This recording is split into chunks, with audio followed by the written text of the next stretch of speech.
जपकुसुमभासुरां जपविधौ स्मरेदम्बिका अरुणां करुणातरङ्गिताक्षी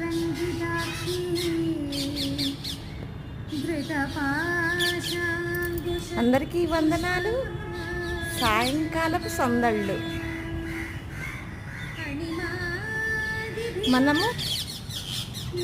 మనము కార్యాలయాల నుంచి ఇళ్ళకి, పక్షులేమో గగన ప్రయాణంతో గోళ్లకు ఎంత సందడి చేస్తున్నాయో కదా. చిటారు కొమ్మన మిఠాయి పొట్లం.